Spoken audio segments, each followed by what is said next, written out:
প্রিয় ভিউয়ার্স, আশা করি তোমরা সকলেই ভালো আছো। তো আজকে একটি ভিডিও দিচ্ছি, সেটা হচ্ছে আজকে একটা আজকে একটি তদবির দিচ্ছে, একটি আমল। এটা দ্বারা তোমরা যে কোনো প্রেমিক প্রেমিকার মাঝে বিচ্ছেদ ঘটাতে পারবে। তো এই যে নকশাটা দেখতে পাচ্ছ, ঠিক এইভাবে কাগজ, এক টুকরো কাগজ নেবে।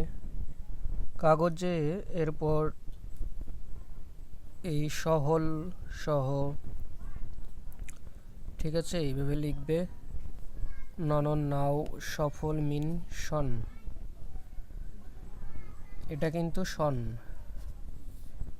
তো এটা লেখার পরে এরপর লিখবে যে মেয়ের নাম, লিখবে।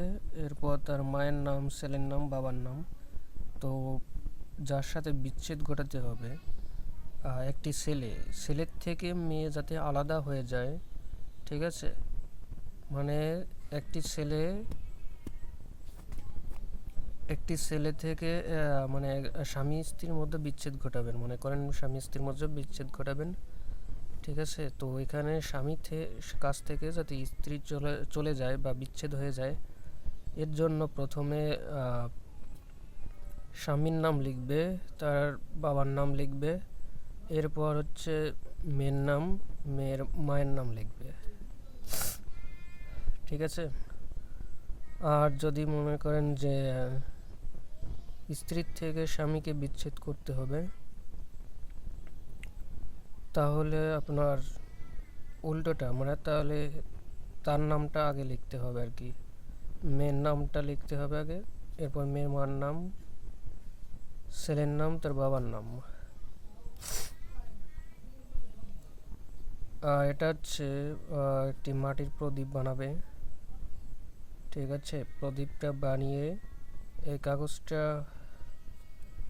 কাগজটা প্রদীপ বানালেও হবে, আবার না বানালেও হবে। তো মেয়ের বাড়ির দিক করে নকশাটি পুড়িয়ে ফেলতে হবে। আর এটা অবশ্যই চামেলির তৈলে জ্বালাতে হবে। প্রদীপে চামেলির তৈল দিবে।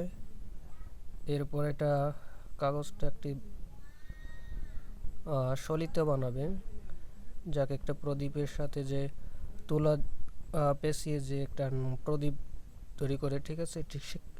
ঠিক সেই প্রকার এই কাগজের টুকরোটি লিখে এটাকে পেঁচিয়ে সুন্দর করে এরপর একটি বাতি তৈরি করবে। বাতি তৈরি করার পরে এটা মাটির প্রদীপে চামেলির তেল দিয়ে এটা সম্পূর্ণ কাগজটা ভিজিয়ে চামেলির তেলে এরপর প্রদীপটা জ্বালাবে মেয়ের বাড়ির দিক করে। যদি এখানে কোনো প্রেমিক প্রেমিকার মাঝে বিচ্ছেদ ঘটাতে হয়, তাহলে এই পর্যায়ে করতে পারবে তোমরা। তো আজকে এই বিষয়টি দিলাম।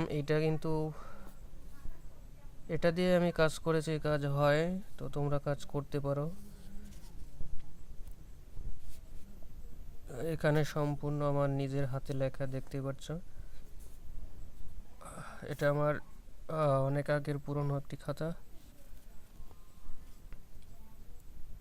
তো তোমরা এই কাজটি করে দেখতে পারো। সবাইকে ধন্যবাদ।